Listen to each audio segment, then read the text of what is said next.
Happy Wednesday, everybody! It is Tea with Tamara Day, and this is kind of like a big topic for me. This is like probably one of my new favorite things to truly like connect to. And I mean it because to me, money is like an essence, an energy. And it is beautiful and it is magical. So quickly, let's talk about the tea for today. So I've been up since 5:30 writing, so I've been drinking a lot of coffee. So for today's Tea with Tamara, I thought I would try and like simmer down the caffeine, and I'm going with a beautiful chamomile today with one of my favorite new mugs, which is Reading is Sexy. Once a book nerd, always a book nerd, right? So I kind of want to take you on a little journey with me, if that's okay, where money is concerned. And I want to just kind of start at the beginning. And starting at the beginning for me, where money is concerned, is knowing that it was the taboo conversation in my house, right? Like, you know how some families don't talk about sex? We talked about sex all the time. Like, I am perfectly good to talk about, hey, Tammy, anything to do with any sexuality, sensuality, things like this. But for years, talking about money was something that scared me. Like, I don't remember it being okay. I don't remember anything from my parents that really made me feel connected to money like I feel about my own body. Like, I could talk about boobs and vagina all day long, right? So this past year, I decided to do a little bit of a excavating and digging into why I didn't have a really good relationship with money.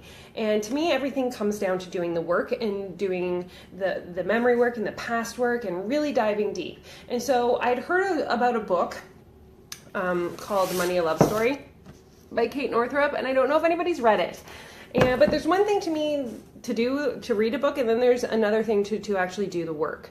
And I started taking Think and Grow Rich seminars, and I started to expand my mind a lot in the last year on what money was and how come certain people had it and certain people didn't.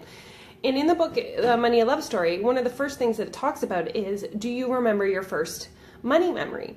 And my first money memory that I can actually physically recall is sitting next to my mom as she was balancing out her checkbook. And you know, at the back of the checkbook, they would have all of the lines where you kind of like kept track. And I remember it being a sense and a feeling that we didn't have a lot, right? Like, so we were always making sure we had enough to do everything that we needed to do, pay the bills, things like that. So as I was starting to search through this, I realized that I was carrying a lot of lack mentality in terms of what money was, that we didn't have it. And as I was growing up, I noticed that what was the one thing that I always used to say was I didn't have it, right? And if I think back to that memory, what was my number one problem? We didn't have it, so we couldn't have things. And then if you would have talked to me a year ago, what would I have said? We don't have it. We can't have things. It's really uncanny how that first memory like kind of travels with us through space and time. Another thing that I really realized, and this was a big one, and this is one of my favorites, is we had our roof leak this summer, and I thought, great, this means that money's coming to us because clearly the universe wouldn't make us have such a big expense unless something great was going to come out of it. That's how I think. That's the positive thinking in me. However, I learned something magical about this, is that we actually lost money. We gave our money to a guy who shortly after got arrested for fraud. And we had taken money from the bank, and it was a really deep loss. Like, we didn't have that money to lose, and we totally lost it. And I had to lose that money for me to realize something super important. And that was, I actually have spent my life with what in the book they call the Prince Charming effect. And the Prince Charming effect for me was that I truly, truly believed growing up that somebody was going to come in and save me financially, that they were going to ride up on their white horse. And for a while, my husband did. Like, I won't lie, Jeff, I love you. Everybody kind of did. The bank always bailed me out. I could pay down my credit cards, but they would always go back up because money always came to me, but it was never made by me. I played lottery. My full expectation was that money was something that was given, not something I made. And that was a huge revelation for me as well. Another big revelation in the past year has been the most monumental thing that's changing my life every single day. And that's money as an energy source that will actually help us become like our greatest versions of ourselves. So when I started B School last year, at this time, all I wanted to do was have an online course. Everybody that talked to me could tell you that. If I met with any B schoolers, I was watching everybody. In truth, I'd been following all the people online that were doing it. That's how I knew about B School, because of the Gabby Bernsteins, the Danielle Laportes, the Carrie Samuels, the Kate Northrops. All of these people were doing what I wanted to be doing, and each and every single one of them was talking about B School. And I thought, well, if that's the common denominator, then that's what I need to take. And here's where your money relationship has to change in terms of why I had to change it. That course was $2,000 American. And I thought that that was the most expensive thing I had ever bought in my life. How is it that I could spend $2,000 American on myself, like on me, not on my kids, not on like a trip for the family, not on, new shoes, new things, like something. How was it okay for me to actually spend that to better myself? It was really, really weird. It was really, really hard. And to tell you the truth, I started doing craft shows and bake sales in any way that I could do to raise that money to justify to myself that it was okay to spend that money on myself. So I figured if I raised the money and then spent it, then it would come at a different kind of level for me. Now, it actually was the funniest thing because it started like a snowball effect for me in the strangest way, because after I did B School, and I got so much love and support out of B School, and I definitely wouldn't have changed it for the world, I started to get a little bit of a, itch. And that was that I started to see the significance spending money on myself was making on my ability to make money. What? Who says this, right? So I joined a mastermind. So one of the things that I needed to learn how to do is work with my gifts. So I can now read energy, and I started to have connection to divine, and I didn't know what to do with it. So my next phase was I joined a mastermind called Awakening Hearts Mastermind. And for 3 months, I worked on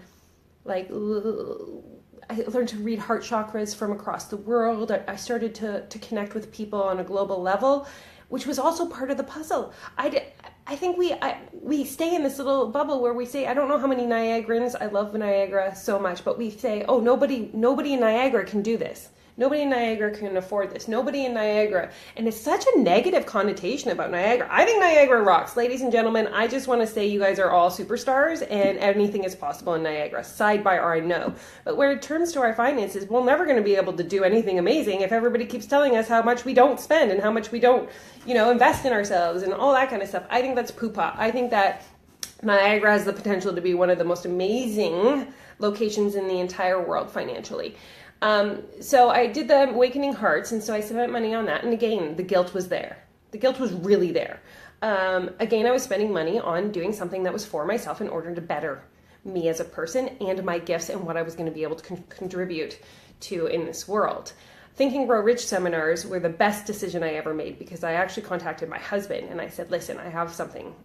It's really important to me. You know that I'm growing in this mentality, and I would really like for us to do this together, because it's one thing for you to be on your lonely island traveling through going, yay, money is energy and we just have to shift everything in our mindset, and so many amazing things can happen, and we make everything more challenging than it is, and it can be a lot easier. But it's another thing to get your partner on board with you and to be on that journey with somebody. And so when I contacted Jeff, it was at the Gwen conference, thank you, Jen Wallace, and Mariola and Satisha were up speaking, and they said, we want to bring it to Niagara.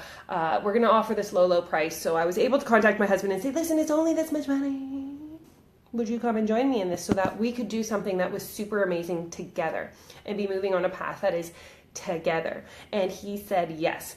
So, we've had 4 dates. I like to call them dates because to me, a date is something that you do together that helps you grow in your relationship. And it's been an amazing journey because it's opening up our minds to so much more in terms of how. The title's Think and Grow Rich, right? But the biggest thing that I've done recently when it came to money is realizing the understanding that it is truly an energy force. And in order for us to get an outcome or a result, I love you guys all. You have to be willing to invest with a financial backing. So for instance, I know you guys all know that I'm writing a book. And some days it's scary. Like, it's been an emotional roller coaster ride. I feel like my emotions right now are kind of like the weather here. It's like it's really hot, then it's cold, and then it's freezing, and then it's raining, and then I'm not. That's how my emotional state is about writing this book. But I knew that it was one of the most important things that I needed to do. And in order to do that, I needed to declare to the universe that this book mattered, and that I mattered, and that my dreams mattered. And so I decided to work with a woman who is blowing my mind on every level, and it's beyond anything that I even thought was going to happen. But I made a very significant financial declaration. I spent three payments of 4,000 American to write this book. And there are so many people that say to me, why did you have to spend this money? Why couldn't you have just written the book? Why couldn't you just self-publish? Why couldn't you do all of these things, right? But that wasn't what it was about. It goes beyond that. In order for me to work in the level that I want to work with the people I want to work with, I have to be willing to spend money on myself in order for them to trust spending that money on me, right? Like, I can't ask somebody to make a declaration to the universe to get to their outcome if I'm not willing to do that same thing. So by spending that, it ended up being 12,000 American to write my book. I know that I honored this book, and I honored my relationship to money, and I honored my expectations, and I honored that I guaranteed my success no matter what was happening because I put value into what I was doing. I didn't expect it to come from somewhere else or to just magically be done. I put my power behind it. And that's where my relationship with money is changing, that I truly believe now that I will always have a coach, that I will always declare to the universe I want an outcome by making a financial statement about it. Because how many times do we go through life and we don't get to where we're going because we're not investing into what it is that we want? And now I truly believe that money is an endless source of amazing energy, and that it's a gift. And when we spend it on ourselves, it is honoring who we want to be and what we want to grow up into and our life force. And I think that, I guess, there's no questions coming in, so I'm just going to keep talking. I just want to share that money is beautiful and it's not dirty. And actually, when I was younger, another thing that came up when I was doing the work on my money was that we lived in subsidized housing, which I think is fantastic. I think it is essential, and I think it is wonderful, and it is a truly incredible place because we lived in a beautiful house, right? Like, I loved my townhouse and I loved my apartment when we were there. But I also started to believe back when I was younger that people with money were different. They had something I didn't have. They,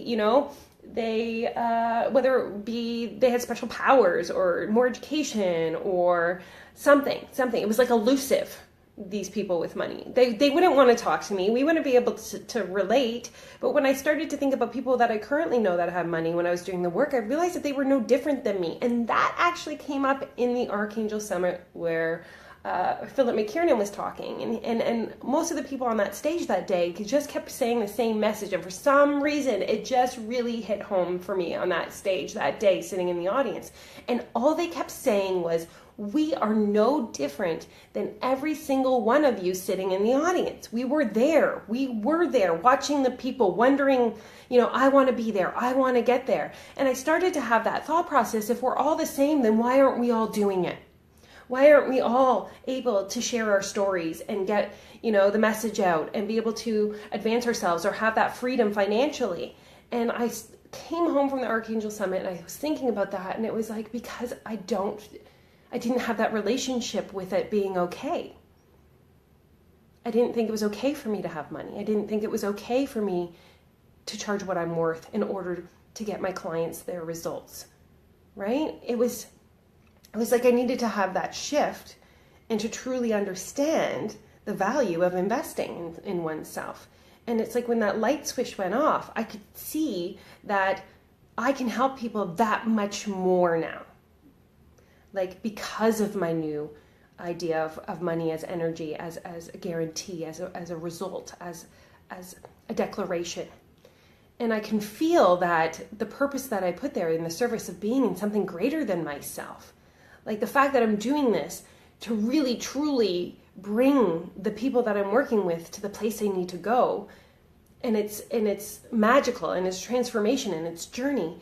It's okay for me to feel that way. And it's okay for me to have the financial freedom that goes along with it. And it's okay for me to share and talk about money and be one with it and not afraid of it anymore. And people may still be uncomfortable with the subject, right? And I notice that it still is. Like I can feel when people shut down when I start talking about money. And it makes me not want to talk about it, like hide again, like I was when I was a kid, like it's dirty and it's taboo. And oh my God, I can't say it because people are going to think that I'm something that I'm not. But I'm here to do it in the service of something greater than me. And it's okay for me to have money. And I'm not afraid. It's not like a dirty secret anymore. It's not. I'm not dirty. I'm a clean financial lover. I love money. And I'm going to declare it to the universe as many times as I need to in order to be able to help as many people as I can understand the beautiful relationship we can all have with our finances and with money. And I'm still learning. Like I'm a hot mess in terms of knowing my books. Tammy says, so are you saying that when you invested in your course, you changed your relationship with money or you changed it before you invested? I would say that I have been working on changing because I kept spending money on myself over the course of this entire time, right? I started with B School, went right into the mastermind, working with Think and Grow Rich. I was always in a course or I was always progressing myself forward. But the last thing I did, which was spend that significant amount of money, truly anchored that feeling, Tammy. Like it truly actually like sealed the deal with me in terms of having, instead of going and taking my money on a date to McDonald's to have a conversation, I was now taking it to the Keg or to, Niagara on the Lake to a nice restaurant. I was wining and dining my money and it was wining and dining me. So there was like the shift in the relationship as it is an honor and a special like gift. So I think I'd been working on my relationship with money for the year, but spending the money in the book program really allowed me to know that the energy behind it, like the declaration, like I truly felt because I spent that on my book, that declaration, I know now that it's going to allow me to be in the service of others even better than I was before. Like I've always helped people, but now I know that I'm helping them on such a different level. Like their outcomes and their results have gone up exponentially as their relationship with their money is changing as well. Like it's been a beautiful journey. I hope that helped. I hope that answered. But no, I think that when we get into talking about money, you have to be willing to go and ask yourself the questions from the get-go. Like this is the last thing I'll say. It really hit home as a parent in the Think and Grow Rich seminars is that we're teaching our kids right now. How many times do we tell our kids that we can't do something with them or we don't have the money? And I remember asking Satish, well, I quit my jobs in like August. I stopped working for anybody but myself. And so this past Christmas, I kept saying to the kids, like, don't expect anything this Christmas. Like, I don't have the money this Christmas. I just left all my jobs. I just spent on this course, and he's like, Tamara, you were just telling them that, they're teaching them that lack is okay. And I said, but what if I didn't have that money? And he's like, did it really matter if you'd made them all a homemade gift in a way? He didn't say this, but in a sense, if you made them all a homemade gift that was memorable and meaningful, would they have thought that they were in any sort of lack? No, they wouldn't. But I was kind of pouring it on them. He actually said his different story was like every day should be Christmas. No kid should think that Christmas is special for a particular reason, but that we're always there to support our kids. And we give them everything that we can. Instead of saying we can't, we can give them alternates of like, okay, so for instance, we have a family of 6. We have something called March Movie Madness because we chose to teach our kids that instead of going to the movies, we are going to pick a movie every day of March and the snack. So 6 people, the movie goes into a hat, the snack goes into the hat every single day of the week. And that to them was magic, right? So we didn't say we weren't going to go and do things. What we did was created something that was a value that didn't feel like we were living in lack. Do you know what I mean by that? Like, we don't need to be telling our children that they can't have, or life is hard. Get used to it. Life is hard. Why do I want my kids to grow up thinking life is hard? I want them to think that things are easy and that they can do whatever they want and have what they want and believe in all of those things. So yeah, this is just kind of where my head's at right now. This is what Tamara is all about.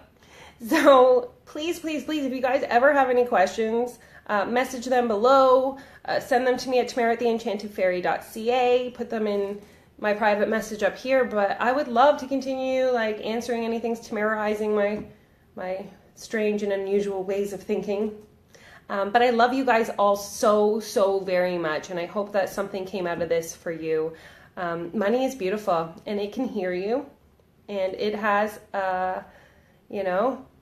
an essence to it, and so we should honor it and yeah, just love it. Just love the snot out of your money, because I love the snot out of mine. So have a magical day, everybody. Heart, heart, heart, heart, heart, heart everywhere, and I will see you next Wednesday. Reading is sexy.